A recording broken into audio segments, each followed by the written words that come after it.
Hello students, I welcome you all in this video. In this video we are going to learn about SYJC secretarial practice. As you all know that we have completed our first chapter, that is Introduction to Corporate Finance, and second chapter, that is Sources of Corporate Finance, and third chapter, that is Issue of Shares. Alright, so playlist में chapter number 1 के complete video, chapter number 2 के and chapter number 3 के आपको सारे के सारे videos playlist में मिल जाएंगे. ओके, और मैंने स्टार्टिंग में बेसिक्स वीडियो पे 3 वीडियोस बनाए हैं. So that basic video is very important. मैं हमेशा आपको बोलता हूँ, आपको कोई भी चीज़ में डाउट हो रहा होगा, आपको कुछ नहीं समझ में आ रहा होगा, then go and watch that basic video so that you can understand the basic format. Okay, basic concept. तो वो समझने के बाद में आपको सारी चीज़ें बहुत अच्छे से और इजी वे में समझ में आएगी. Right now in this video again we are going to learn about chapter number 4, that is issue of debentures.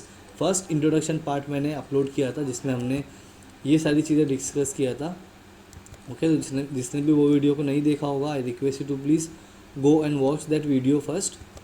Okay, तो पार्ट 1 था इंट्रोडक्शन, ये वीडियो जो है पार्ट 2 है. ओके, तो आपको पार्ट 1 दिख जाएगा introduction of issue of debentures का, तो आप वो देख सकते हो. ओके, ये सारी चीज़ें हमने डिस्कस किया था. Now in this video we are going to learn about the companies act provisions. Okay, तो यहाँ पे हमने लास्ट वीडियो में एंड किया था, so we are going to start from here only. Now so first हमने देखा था कंपनीज एक्ट के बारे में. हम लोग आज की जो वीडियो में हम लोग पढ़ने वाला है, that is companies act 2013. That means if a company is going to issue a debentures, so company has to fulfil certain rules and regulations which is mention under the companies act 2013. Simple सा ये कि अगर company को debenture issue करना है तो company के लिए कुछ रूल्स एंड रेगुलेशंस बने हुए जो कंपनी को फॉलो करना पड़ेगा, और वो रूल्स एंड रेगुलेशन जो है वो लिखे हुए हैं कंपनीज एक्ट 2013 में.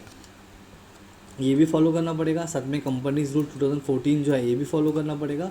And there are certain regulations given by the SEBI, that is securities and exchange board of India. तो ये सारी चीज़ें आपको पढ़ना है. तो सबसे पहले हम लोग जो स्टार्ट करने वाले हैं वो हम लोग पढ़ने वाले हैं अबाउट कंपनीज एक्ट 2013 में. तो आज की वीडियो में हम लोग ये 9 पॉइंट्स जो आपको दिए हुए ये कंप्लीट करेंगे. नेक्स्ट वीडियो में हम लोग कंपनीज रूल 2014 पढ़ेंगे, और उसके लास्ट वीडियो में जो सेबी का रेगुलेशंस होगा वो पढ़ेंगे. इस तरीके से आपका चैप्टर नंबर 4 जो है वो कंप्लीट हो जाएगा.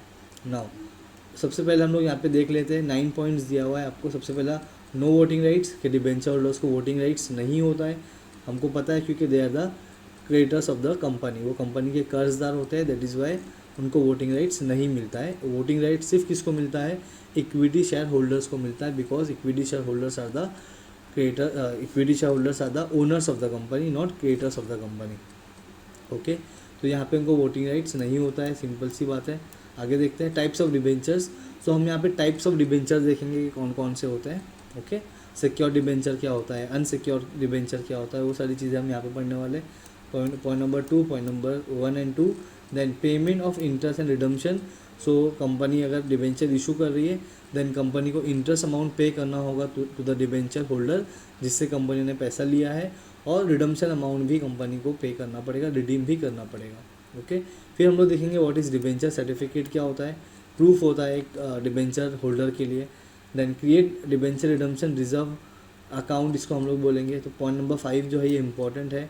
Y? Because if a company is going to issue a debenture, then company ने अगर मैंने एज अ कंपनी आपसे पैसा लिया हुआ है, तो मैंने at the time of taking of money मैंने आपको बोला that I am going to repay your amount after 2 years. 2 साल के बाद में मैं आपको आपका पैसा दे दूंगा. तो कंपनीज एक्ट क्या बोलता है कि जो भी पैसा मैं 2 साल के बाद में रीपे करूँगा उसका एटलीस्ट 25% जो भी होगा वो पैसा, ये 2 साल में जितना भी पैसा मैंने अर्निंग किया है वो पैसे का कुछ हिस्सा मुझे एक अकाउंट ओपन करके रखना पड़ेगा. ओके, वो पैसा मैं सिर्फ और सिर्फ कौन से पर्पज़ के लिए यूज़ कर सकता हूँ? रिडम्पशन ऑफ डिबेंचर के लिए. ओके, जब मैं डिबेंचर होल्डर्स का अमाउंट रीपे करूँगा तो मेरा जो अकाउंट होगा DRR, जिसको हम लोग बोलेंगे डिबेंचर रिडम्पशन रिजर्व, DRR, तो उसमें से मुझे एटलीस्ट 25% जो है वो पैसा रीपेमेंट के लिए देना होगा फ्रॉम माई अकाउंट. ओके, तो ये होता है. आगे हम लोग फिर से देखेंगे अच्छे से इसको और देखते हैं. Appointment debenture trustees. So basically if a company is going to issue a debentures to more than 500 people, मतलब 500 लोगों से ज़्यादा अगर कंपनी लोगों को डिबेंचर इशू कर रही है, so it is compulsory as per the companies act 2013 that company should appoint debenture trustees. अब डिबेंचर ट्रस्टीज कौन होते हैं वो हम लोग आगे पढ़ेंगे। Debenture trustees can approach NCLT, NCLT मतलब नेशनल कंपनी लॉ ट्रिब्यूनल।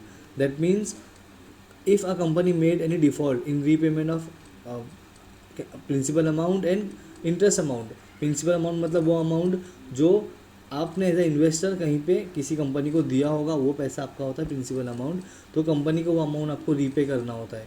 अगर in any case if company fail to repay the amount, तो जो NCLT जो डिबेंचर ट्रस्टीज़ होंगे, ओके, वो लोग NCLT के पास जाके एक अप्रोच करेंगे, मतलब एक कंप्लेंट देंगे अबाउट माय कंपनी कि इस कंपनी ने, एक ABC कंपनी है जिसने उसका पब्लिक से पैसा लिया बट रीपे नहीं किया। ओके, तो ये एक कोड होता है, कंपनी के जो डिस्प्यूट्स होते हैं वो सॉल्व होता है यहाँ पे नेशनल कंपनी लॉ ट्रिब्यूनल में।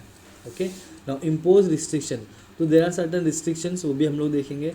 Punishment for contravention of provision of the companies act, that means अगर if a company fail to follow any rules and regulation which is mentioned under the Companies Act 2013, then company is liable to pay penalty, उनको punishment होगा। Okay, तो ये जो दिख रहा है आपको, ये 9 पॉइंट्स जो अभी यहाँ पे आपको दिख रहे हैं कंपनीज एक्ट 2013 के। ओके, तो पहले तो आपको ये पॉइंट बहुत बाय हार्ट इसको याद करना है। ओके, और इसके अंदर का जो मैटर है उसको अच्छे से समझ लेना है, सो that you can write by your own. Okay, own का मतलब ये होता है कि आप लोग लिख रहे हो लेकिन खुद से लिख रहे हो, बट इतना जो इसमें मैटर दिया हुआ वो मैटर से रिलेटेड ही आपकी चीज़ें होना चाहिए। Okay, so provisions for issue of debenture as per companies act 2013, तो following are some of the provisions of the companies act which a company has to comply with the issue of debenture, issuing the debentures. Okay, चलो start करते हैं। सबसे पहला point देखेंगे हम लोग, no voting rights, that means debenture holders को voting rights नहीं मिलता है। ओके, तो पहला पॉइंट है no voting rights. A company can not issue debenture with voting rights, debenture holders are creditors of the company, हमको पता है, and so they do not have any voting rights except in matters affecting them. Okay, इसका मतलब ये होता है जहाँ पे डिबेंचर होल्डर्स का कुछ प्रॉब्लम होगा, कोई मैटर इनका होगा, तो सिर्फ और सिर्फ वहीं पे इनको वोटिंग राइट्स होगा, अदरवाइज डिबेंचर होल्डर्स को वोटिंग राइट्स नहीं होता है, they does not enjoy the voting rights. Okay, now point number 2 की बात करते हैं, types of debentures. Okay, types of debenture. Now a company can issue secure और unsecure debentures. Company can issue, एक होता है सिक्योर डिबेंचर, दूसरा unsecure debenture. ये क्या होता है मैंने आपको ऑलरेडी लास्ट वीडियो में भी एक्सप्लेन किया है, और चैप्टर नंबर 2 का जब वीडियो मैंने अपलोड किया है वहाँ पे इसको डिटेल में मैंने आपको बताया। Okay, a company can issue secure और अनसिक्योर डिबेंचर्स एंड फुल्ली और पार्टली कन्वर्टेबल डिबेंचर्स, मतलब सिक्योर भी हो सकता है, अनसिक्योर भी, और वो डिबेंचर जो फुल्ली इक्विटी शेयर में कन्वर्ट हो सकते हैं उसको बोलते हैं हम लोग फुल्ली कन्वर्टेबल, और पार्टली जो कम 10 आपके पास डिबेंचर है तो 5 या 6 हम आप कन्वर्ट कर सकते हैं, उसको बोलते हैं partly convertible debentures.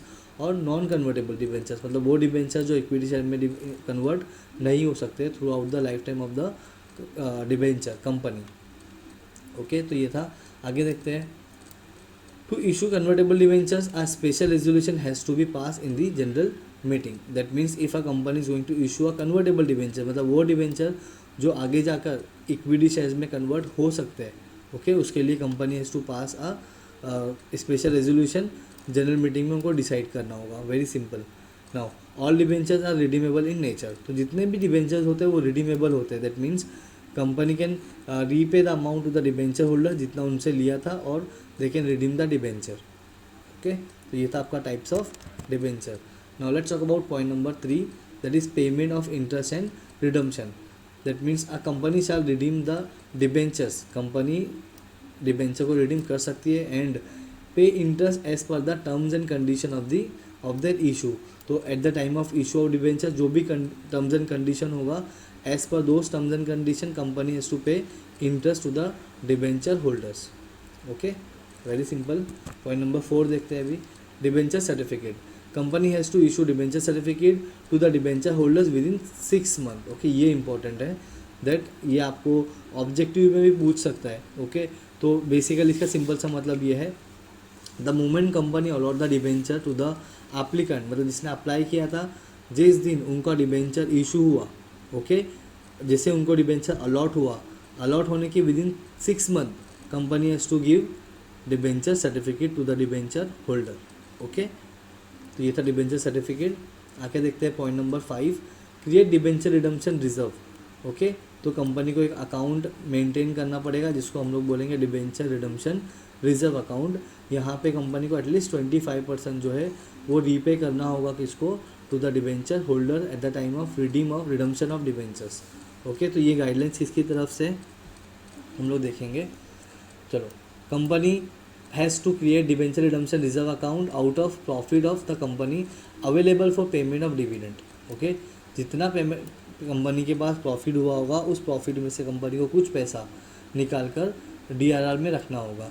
This money can be use only for redemption of debentures. तो ये जो पैसा है, ये जो मनी हमने सेव किया है, ये हम कहाँ पे यूज़ कर सकते हैं, only redemption of debentures, okay. Debenture को रिडीम करने के लिए we can use as per companies amendment rules 2019। अभी 19 में जो अमेंडमेंट हुआ है, जो चेंजेस हुआ है, ओके, उस हिसाब से MCA मतलब ministry of corporate affairs, MCA मतलब ministry of corporate affairs has remove debenture redemption reserve requirement for listed companies, okay. जो लिस्टेड कंपनी है, ओके, मतलब जो स्टॉक एक्सचेंज पे लिस्टेड है, उस कंपनी को ये DRR का अमाउंट इनको ज़रूरी नहीं है कि ये लोग अकाउंट ओपन करके उसमें पैसा डिपॉजिट करें, ओके। कंपलसरी नहीं है कभी किस हिसाब से, as per companies amendment rule 2019 के हिसाब से। किसने मना किया, MCA ने बोला has remove the debenture redemption reserve requirement for listed companies, NBFC and housing finance companies, alright. चलो, पॉइंट नंबर 6 देखेंगे, appointment of debenture trustees. If the company issue prospectus और invites more than 500 people, okay, ये important point है। अगर 500 people से ज़्यादा लोगों को कंपनी बुला रही है, इधर टू पब्लिक और इट्स मेंबर्स, वो पब्लिक हो या फिर उसके मेंबर हो, कंपनी हैज़ टू अपॉइंट 1 और मोर डिबेंचर ट्रस्टीज, ओके। तो डिबेंचर ट्रस्टीज बेसिकली कौन होते हैं, देखो, debenture trustees protect the interest of the debenture holders. मतलब डिबेंचर होल्डर्स को के साथ में कोई झूठ ना बोले, उनको कोई उनका जो पैसा लिया हुआ है, ओके, वो टाइम पे रीपे करे, उसके लिए एक डिबेंचर ट्रस्टीज होते हैं, ओके, जो डिबेंचर होल्डर्स के लिए काम करते हैं।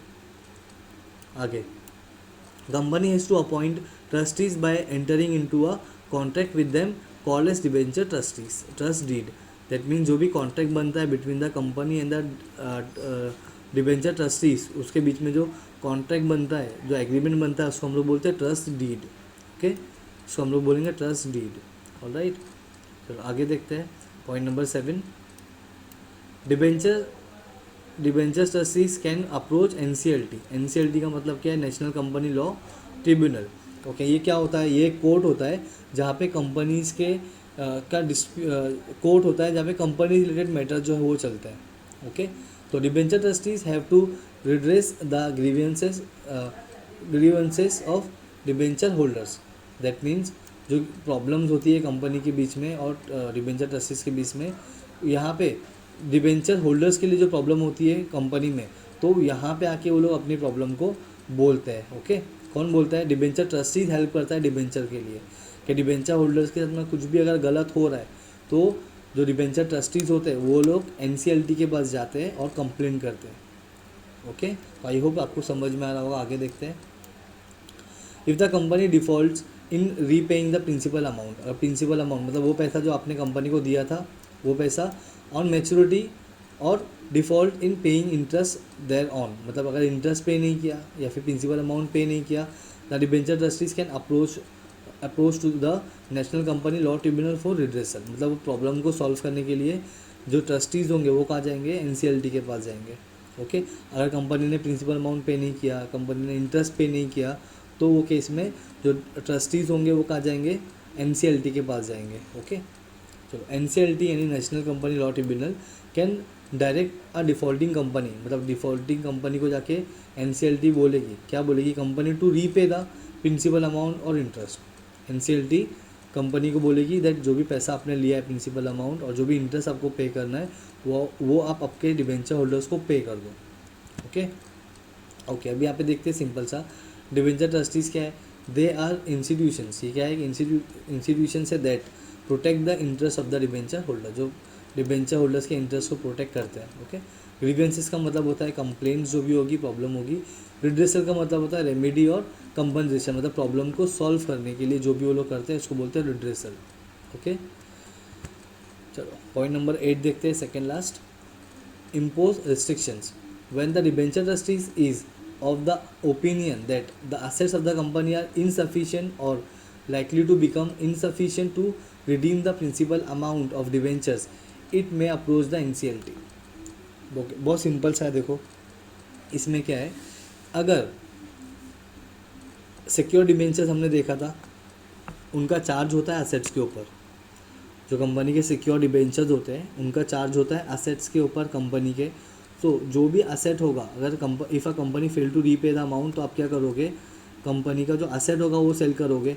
सेल करने के बाद में भी अगर वो पैसा आपका रिकवर नहीं होता है, that amount is insufficient to fulfil your requirement, जितना आपका पैसा है उतना आपका रिक्वायरमेंट कंप्लीट नहीं हो रहा है. ओके. तो वो केस में क्या होगा, अगेन आप जाओगे कहाँ पे, NCLT के पास में और कंप्लेंट करोगे कंपनी का. ओके. चलो NCLT can order a company to restrict incurring further liabilities so as to protect the interest of the debenture holders. तो NCLT क्या करेगा, NCLT can order a company को ऑर्डर देगा to restrict incurring further liabilities, मतलब company के जो भी दूसरे लाइबिलिटीज़ कर्जे होंगे वो सब आप बाद में पे करो, वो सब बाद में देखो, लेकिन आपने जो पैसा लिया था डिबेंचर होल्डर से वो पैसा आप पहले रीपे करो. जो इंटरेस्ट अमाउंट आपको पे करने का बाकी है वो अमाउंट आप पहले पे करो to the debenture holder. Alright. तो ये था point number 8, impose restrictions. Now let's talk about point number 9, that is punishment for contravention of provisions of the companies act. That means companies act के बारे में, if a company fail to follow any rules and regulation which is mention under the companies act, तो company को punishment मिलेगा. Simple. तो कौन सा case होगा देखते. If the company fails to comply with the any provision of the companies act, then the company and its officers, जो company के ऑफिसर्स होंगे और कंपनी इटसेल्फ, कंपनी भी और कंपनी के ऑफिसर्स भी, शैल बी लाइबल टू पे fine. इनको क्या पे करना पड़ेगा, फाइन पे करना पड़ेगा. और इम्पोजमेंट मतलब उनको जेल भी हो सकता है, और बोथ. ओके. या तो फाइन भी पे करना होगा और जेल भी होगा as prescribed in the act में ये चीज़ लिखी हुई है. ओके. तो ये बहुत सिंपल सा टॉपिक था. हमने पहला वाला जो कंपनीज एक्ट था वो हमने रीड कर लिया, समझ लिया इस वीडियो में. और इसके बाद में हम लोग कंपनीज रूल 2014 में क्या क्या रूल्स एंड रेगुलेशंस है वो सारी चीज़ें हम लोग पढ़ने वाले हैं. ओके.